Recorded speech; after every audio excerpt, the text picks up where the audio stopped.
I don't know. I got to get a picture of you, Hilda. Our beautiful Hilda today.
Smiling faces out there. Everybody's looking good. We're here for some very, very special awards. This is my 6th year to do this, and it's one of the things that I always put on my calendar, so I won't schedule anything else, because this is so important to all of us. There's so many services set up where if you have a question, you can go to the different people and find out what's going on and what services are offered to seniors, and it's just a very great pleasure for me to be here with you today, and we'll get on with the awards.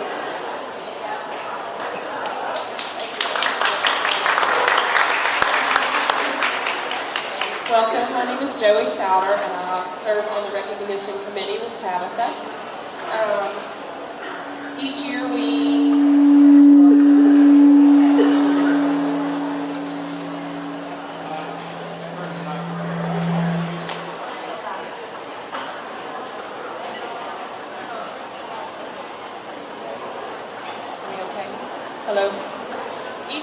allow participants in the expo to nominate deserving individuals in 5 categories, and those are Caregiver of the Year, Centenarian of the Year, Individual with Disabilities of the Year, Facility Resident of the Year, and Volunteer of the Year.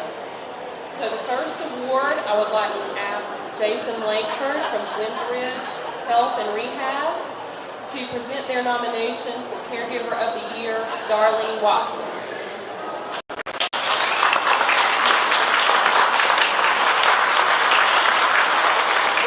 Before I get to read what we have on the paper here, I'd just like to make some personal remarks that I've got to know Miss Darlene over the time that I've worked at Glenbridge, as well as her husband Charlie at the time that I was there. And we were just discussing how nobody ever had anything bad to say about Charlie Watson.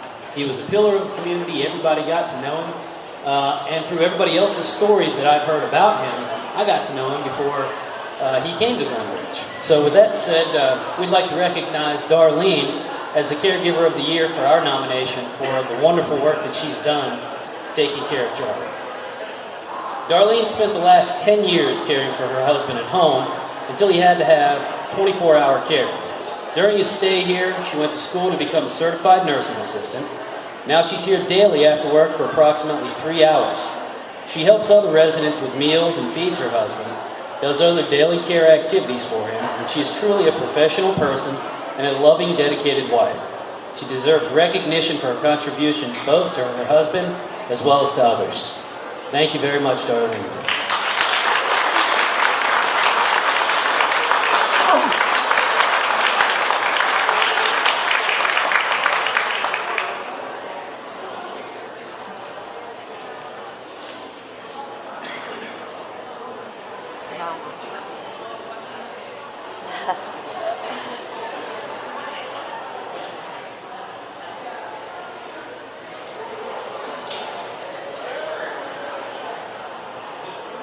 This year's Centenarian of the Year That is a person who is at least the age of 100. Was nominated by a staff member at the Project on Aging who couldn't be here today, so I'm going to help present that nomination. And our Centenarian of the Year this year is Vera Church.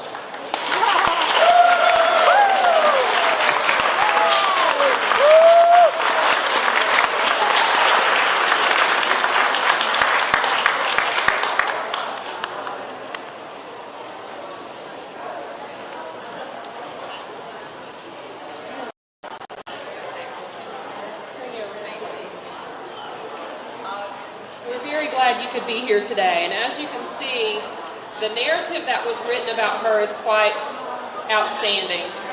So I really am just going to try to hit the highlights. What I learned from this was that you were a member of the Silverstone and Cove Creek community, that you served them well over your years, not only as a pianist in your church, but a piano teacher for the community. An employee and a founding member of WAMI, I understand, and she did a lot to develop services for aging in our county.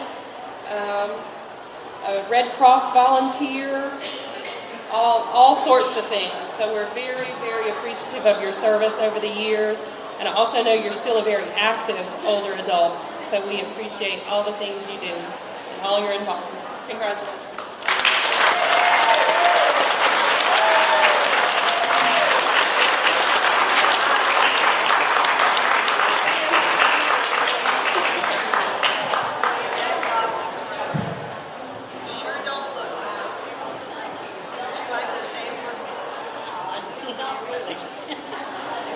I see I have Mabel Church with me today, my church. I have a lot of friends and those.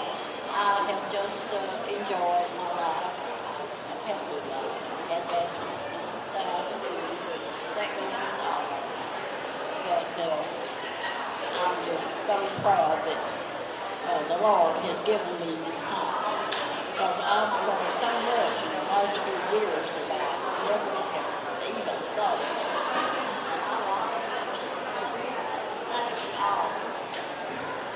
Let's say another congratulations for her. 100 years old, that's a big milestone. Wonderful to see you.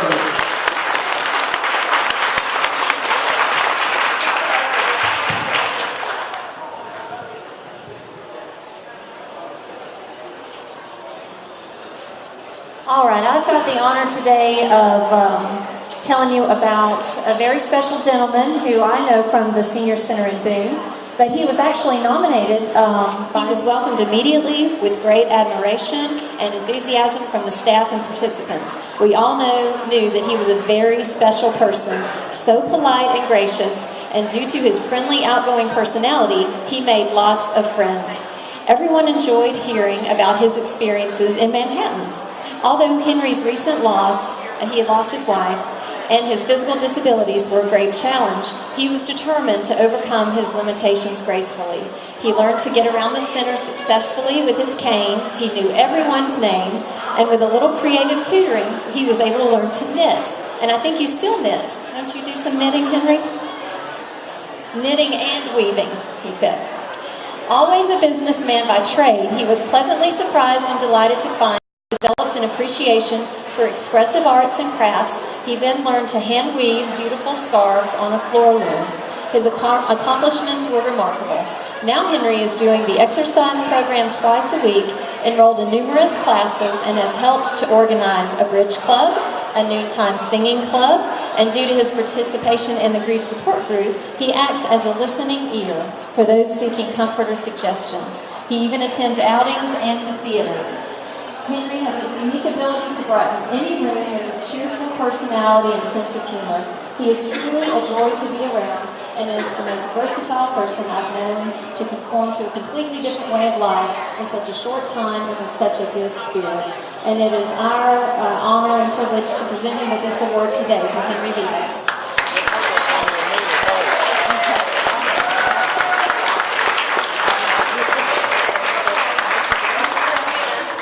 Greetings. I hardly recognize myself. But I'd like to say thank you to Tabitha and Tony's and the Cove Creek group. And I know they're watching this on television, and we should be having a marvelous time. And I just thank everybody throughout the group here, how wonderful they've been to me, and God bless everyone. Thank you.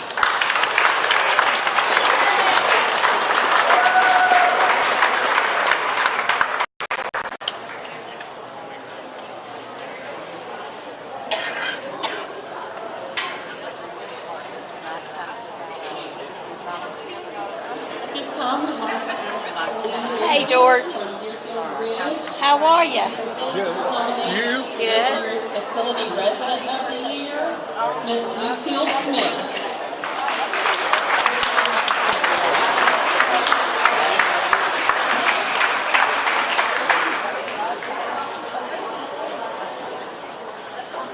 I get the esteemed pleasure of introducing Lucille Smith. She is the resident of the year. I get the honor of seeing this young woman every single day when I walk into work, and she greets me with a smile and asks me how my day is going. And it doesn't stop with me. She does that to every single resident in the facility. She does it to every person who walks through the door. The best way to describe Lucille is that big things come in small packages. The only thing that's bigger than Lucille's smile is her heart and her spirit. And when I walked into my office this morning and Lucille was there to greet me like she is every morning, I didn't know what I was going to say to that this afternoon. So I'm going to borrow your words, Lucille. Lucille looked at me this morning and she goes, "Lee, my mission when I came here was to meet every individual that walked through the door and put a smile on their face." And that's what she does. She takes some extra time, some extra effort with the folks that are ill, the folks that may be grieving. And it's an absolute tremendous honor and esteem to get to know a woman of such pride, spirit, and love. And we are absolutely honored to have her as a resident at Deerfield Ridge Assisted Living.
And thank you all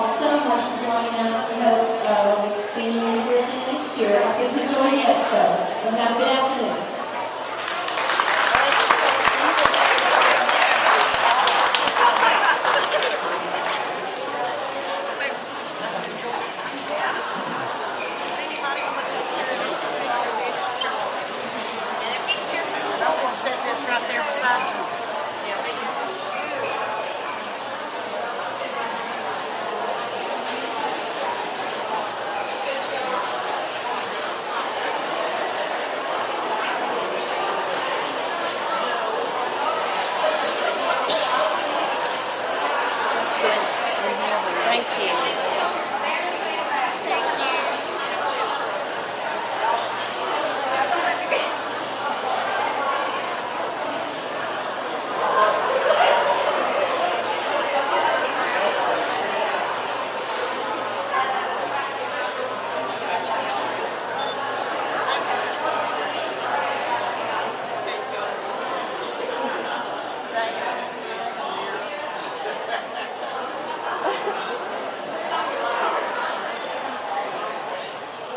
Everybody look this way.